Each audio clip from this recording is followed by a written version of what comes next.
खुलुमबाय गोजोन फुंबिलिनि बयनिसिमबो गाहाम हामलायनायजों लोगोसे नोंथांमोनखौ आंनि SBBodo News चेनेलाव बयखौबो बरायबावनाय थाबाय आं सिबिरानि ब्रह्म नोंथांमोननि थाखाय आं फिन गोदान खौरां लानानै फैबाय आसा खालामो खौरांखौ नोंथांमोना जोबजासिम नायलांगोन आसाम हायर सेकेन्डारि एडुकेशन काउन्सिलनिफ्राय देग्लाय हायर सेकेन्डारि आनजाद होनाय फरायसाफोरनि थाखाय नटिफिकेशन फोसावदों देग्लाय हायर सेकेन्डारि आनजाद होनाय फरायसाफोरा जुदि गाव मोननाय नाम्बारनि सायाव फिन नायफिननो एबा रिचेकिं खालामफिननो गोसो दंब्ला बेनि थाखाय अनलाइन एप्लिकेशन होनाया जागायबाय फरायसाफोरा गावनि मोननाय नाम्बारखौ रिचेकिं खालामहोफिननो गोसो दंब्ला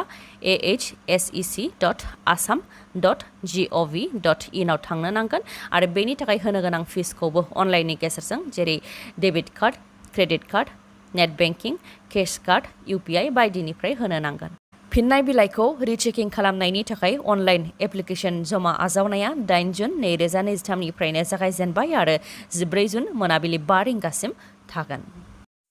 गोहो दंब्ला सरलपारा लावखार ओंखाम जाग्रा थावनिखौ साजाय आरो गेदेर स्किम लाबोनानै टुरिस्टफोर थाग्रा न' लुनानै हो होननानै EM रनजित बसुमतारीनि हेंथा बिबुंथि होदों सरलपारा लावखार ओंखाम जाग्रा थावनिनि कमिटिया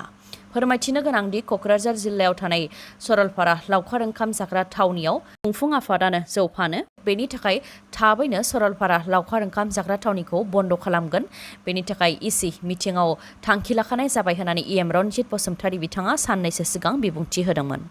बेनिनो हेंथा सरलपारा लावखार ओंखाम जाग्रा थावनिनि खुंफुं आफादा बिबुंथि होदों बन्द खालामनायनि सोलायै गोहो दंब्ला सरलपारा लावखार ओंखाम जाग्रा थावनिखौ साजायथों आरो गेदेर स्किम लाबोनानै दावबायारिफोरनि थाखाय न' लुनानै होथों अब्ला गुबुन जायगानिफ्रायबो सुबुंफोरा फैगोन बेजों ओनसोला जौगागोन आरो फिसा गला होनाय सुबुंफोरा थांनानै थानायनि राहा मोनगोन होननानै बुंथियो बिथाङा बेनिखायनो जाहाथे सरलपारा लावखार ओंखाम जाग्रा थावनिखौ साजायो बेनि थाखायबो BTC सोरखार आरो टुरिजम बिफाननिसिम खावलायहरो बिथांमोनहा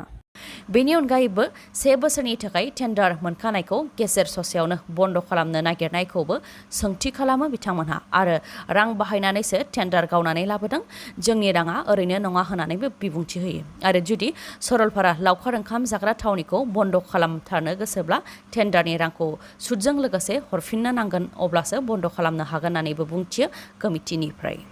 जायनाखि EM रनजित बसुमतारीया सरलपारायाव ड्राग्स जौ जुवा सोलिनायनि अजद होदोंमोन बेनि सायावबो बिथांमोना खेंफुरथि होयोदि जौ जुवा ड्राग्सनि बेलायाव दा गोबां सामलायगासिनो दङ सिगांनि रुजुनायाव दा खम जादों सिगांनि समाव कमिटिनि सुबुंफोरानो जौ लोंनानै पार्टी खालामोमोन देहा फालांगिबो सोलियोमोन नाथाय दा गैला आरो बेफोरखौ सामलायनो नाजादों होननानै बुंथियो कमिटिनिफ्राय हाग्रायाव गोमानाय 4 उन्दै गथ'सा 13 बोसोर 9 बोसोर 4 बोसोर आरो 11 दाननि उन्दै गथ'साफोरखौ 40 साननि उनाव रैखा खालामनो हाबाय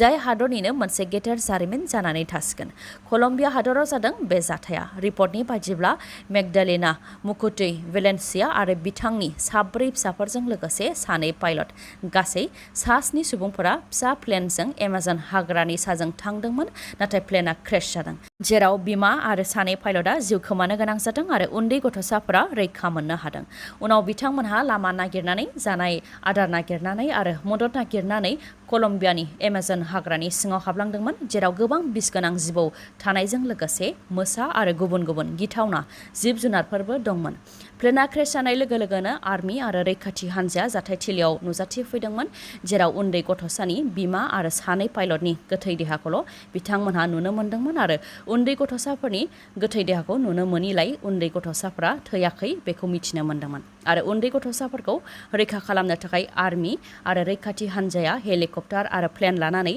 नागिरदोंमोन स्नेपार डग लानानैबो नागिरदोंमोन आरो ओनसोलनि सुबुंफोराबो उन्दै गथ'साफोरखौ नागिरनायाव मदद होदोंमन जेराव उन्दै गथ'साफोरा थांनानै थानो थाखाय जानाय जाखोन्दा फिथाइ सामथाइ आरो दंफां बिलाइफोरजों न' लुनानै थानायखौबो नुनो मोन्दोंमोन आरो बेनि सायाव बिथा खालामनानैनो उन्दै गथ'साफोरखौ नागिरै 40 साननि उनाव 4खौबो हाग्रानिफ्राय रैखा खालामनो हादों जाय जाथाया कलम्बिया हादरनिनो जारिमिन जानानै थासिगोन होननानै फोरमायथिदों कलम्बियानि प्रेसिडेन्ट गुस्टाभो पेट्रो बिथाङा आरो उन्दै गथ'साफोरखौ हाग्रानिफ्राय मोनफिननो हानायखौ जोबोद गोजोननाय फोरमायथिदों ओजोंहाय गथ'साफोरनि बिबैयाबो गोजोननायखौ फोरमायथिदों आरो बिथांमोननि गेजेराव सासे फिसौ जाय बिमा गैयाब्ला गावनो बिनानाव आरो फंबायखौ जोथोन लाखिखायोमोन आरो हाग्रानि सोमोन्दैबो बिथांनाव गोबां रोंगौथि दंमोन जायनि थाखाय बिथांमोनहा हाग्रायाव रैखाथि थानो हादों होननानै फोरमायथिदों मख'नो गोनांदि प्लेन क्रेशआ थांनाय 1 मेआवनो जादोंमोन जाख्ल'नाय गैयै बिजेपि आरो इउपिपिएलनि सोरखाराव PMAY-Gनि न'नि मुङाव जाख्ल'नायनि गेदेर अजद। थिथागुरि भटगाव गामियाव PMAY-G न' लुफुंनायनि मुङाव बिजेपि आरो इउपिपिएलनि मेम्बारफोरा रां लानायनि गोख्रों अजद। मुलाम्फायारिफोरा फोरमायथिनाय बायदिब्ला PMAY-Gनि न'नि थाखाय जेब्ला मुं फैदोंमोन अब्ला न'नि थाखाय मोननाय रांखौ न'आवनो बाहायजोबनो थाखाय इन्जिनियारा बुंथिदोंमोन। नाथाय बिजेपि VGTCनि मेम्बार सुशील अधिकारी आरो इउपिपिएलनि मेम्बार सुमित्रा अधिकारी बिथांमोनहा मुलाम्फायारिफोरनिफ्राय 6,000यै रां दाबि खालामदों। नाथाय 6,000नि सोलाय 3,000 रांखौल' होनायाव मेम्बारफोरा खामानि मावनायाव गोसो गैयैखौ दिन्थिदों, जायनि थाखाय आरोबाव 2,000 होबावनो गोनां जादों होननानै फोरमायथिदों मुलाम्फायारिफोरा। आरो बे ओनसोलाव फ्राय 37निफ्राय 38 नखरा PMAY-नि न'खौ मोननो हादों। बेनि मादाव फ्राय मुलाम्फायारिफोरनिफ्रायनो 6निफ्राय 7,000 रां लादों होननानै अजद होदों ओनसोलनि सुबुंफोरा। मेम्बारफोरनि बेबायदि रां जाख्ल'नायखौ लानानै जयैनो ओनसोलनि सुबुंफोरा जथुम्मा जिरायनानै सावरायलायदों, जेराव बेनि सायाव गोख्रों नोजोर होनो थाखाय आसामनि गिबि मन्थ्रि डक्टर हिमन्त बिश्व शर्मा आरो BTSनि गाहाय प्रमद बर'निसिमबो खावलायहरदों बिथांमोनहा। हायार सेकेन्डारि फार्स्ट इयाराव मुं थिसननायखौ लानानै आसाम हायार सेकेन्डारि एडुकेसन काउन्सिलआ गोदानै फोसावफिनबाय। आसाम हायार सेकेन्डारि एडुकेसन काउन्सिलजों फोसावजानाय गोदान नटिफिकेशननि बायदिब्ला हायार सेकेन्डारि फार्स्ट इयारनि मुं थिसननायनि थाखाय अनलाइन एप्लिकेशन होनायनि जोबथा अक्ट'खौ 17 जुन 2023सिम खालामनानै होनाय जाबाय। बेबायदिनो इनस्टिट्यूशना सिलेक्शन लिस्ट आरो वेटिं लिस्टनि थाग-थियारिखौ 19 जुननिफ्राय 21 जुनसिमनि गेजेराव खालामगोन। सायख'जानायनि लिस्ट आरो वेटिं लिस्टआव थानाय फरायसाफोरनि मुंखौ 21 जुनाव फोसावनानै होगोन। 22 जुननिफ्राय 24 जुननि गेजेराव फरायसाफोरा एडमिशनखौ आजावनो नांगोन। दोरफोरनि गेजेरजों फरायसाफोरनि एडमिशन जानायखौ 22 जुननिफ्राय 28 जुननि गेजेराव इनस्टिट्यूशनफोरा रोखा खालामनानै होगोन। गुवाहाटीनि सिलसाख'आव फिन होस्रांनो थांखि, जायखौ हेंथा होदों ओनसोलनि रायजो-राजाफोरा आरो हेंथा होनायाव पुलिस आरो ओनसोलनि थागिबिफोरनि गेजेराव नारा-नाथार जाथाय जादों। आसाम सोरखारनि बिथोन बायदियै सिलसाख'आव थानाय सुबुंफोरखौ होस्रांनो थाखाय गुवाहाटी मेट्र'पलिटन डेभेलपमेन्ट अथ'रिटिनि इन्जिनियार आरो माखासे थान्दै हान्जाया होस्रांनायनि थांखिजों सिलसाख'आव दावबायफैदोंमोन, जेराव गोबां आइजोफोरा हेंथा खालामनानै लामायाव जिरायथेदोंमोन। बेयावनो गोबां पुलिसफोरखौ लेंहरदों, जेराव पुलिस आरो ओनसोलनि सुबुंफोर, गुबैयै हेंथा होनाय आइजोफोरनि गेजेराव नारा-नाथार जाथाय जादों। रायजो-राजाफ्रा अजद होनाय बायदिब्ला पुलिसफोरा आइजोफोरनि मोदोमावबो आखाइ होदों, गोरबाव गोनां आइजोखौ सौदों। बेनि अनगायैबो गोबां अजद होदों बिथांमोना। जाय सोरखारा रायजो-राजानि दुखुखौ बुजिया, बेबायदि सोरखारखौ जोंनो नाङा होनानै खुद्रिनायजों लोगोसे बिजेपि गो बेक स्ल'गान होनानै खुद्रिदों ओनसोलनि थागिबि सुबुंफोरा। बिथांमोना फोरमायथिनाय बायदिब्ला जायनाखि सिलसाख'आव सिगांनि समाव बर' आरो मिसिं सुबुंफोरखौ होस्रांखांबाय, बेनिफ्राय आरोबाव जाहाथे होस्रांबावा बेनि थाखाय माखासे ओनसोलाव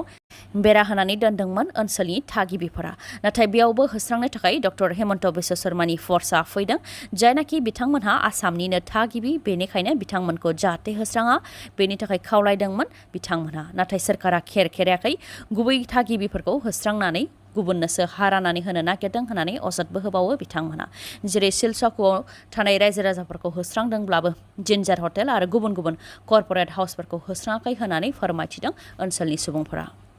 क'क्राझार जिल्ला हल्टुगाव डिभिजनाव आखाइजों बानायनाय हाथियार आरो दंफां हाफायग्रा गंथाम हन्डा मेसिनखौ हाग्रा बिफाननो गथायदों। माखासे सान सिगांनिफ्रायनो आखाइजों बानायनाय हाथियारजों हाग्रायाव मैहुर खालामनाय आरो दंफां दानफायग्रा बिथांमोनहा हाथियारखौ गथायदों। हल्टुगाव डिभिजन खौरां रेन्जनि रेन्जार मानिक बर'आ आरो डिपुटि रेन्जार ललित बर' बिथांमोननि गोख्रों खामानि मावनायाव मैहुर खालामग्रा प्रमद ब्रह्मजों लोगोसे गासै साब्रैया गाव गावनि हाथियार आरो हन्डा मेसिनफोरखौ गथायदों आरो उननि समाव आबहावानि जेबो खहा खालामनायनि खामानिखौ मावला होननानै फोरमायथिदों बिथांमोनहा। बिथांमोननि बे बाख्नायजाथाव खामानिखौ लानानै बिथांमोनखौ आर'नाइजों मान बावदों आरो हाथियारजों लोगोसे गावखौ गथायनायखौ गोजोननाय फोरमायथिदों हल्टुगाव डिभिजननि गौरां रेन्जनि रेन्जार मानिक बर'आ बिथाङाबो। जोबनायाव जायफोरा मटर साइकेल एबा स्कुटि बायनो गोसो दङ, बिथांमोननि थाखाय मोनसे फोसावथाय। मानिकपुर पुलिस थानानि साखाथियाव थानाय मानास अट' हन्डा श'रुम आरो काजलगावनि पेट्रल पाम्प साखाथियाव थानाय MMH अट' हन्डा श'रुमा नोंथांमोननि थाखाय थाद'नाय गैयै अफार फोसावदों। बेनिखायनो जेखि जाया समाव नोंथांमोनहा मटर साइकेल नङाबा स्कुटि बायनो गोसो दंब्ला मानिकपुरनि मानास अट' हन्डा श'रुम नङाबा काजलगावनि MMH अट' हन्डा श'रुमनिफ्राय बायनो हागोन।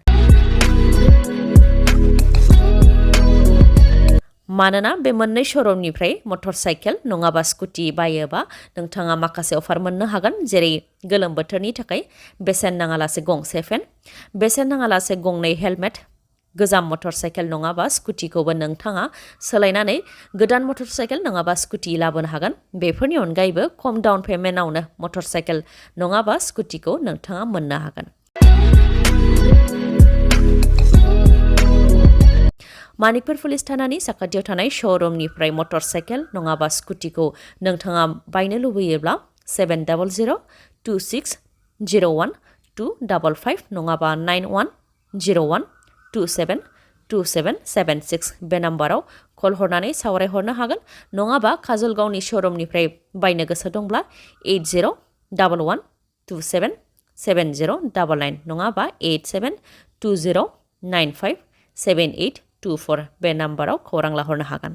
दिनैनि खौराङा एसेनोसै खौरांखौ जोबजासिम नायनायनि थाखाय गोजोन्थों नोंथाङा आंनि चेनेलाव गोदानबा सानफ्रामबो फुंनि समाव खौरां मोननो थाखाय चेनेलखौ साबस्क्राइब खालाम आरो बेल आइकनखौबो क्लिक खालाम लोगोसे खौरांखौ मोजां मोनदोंबा लाइक कमेन्ट आरो शेयार खालामनो दाबाव गोजोन्थों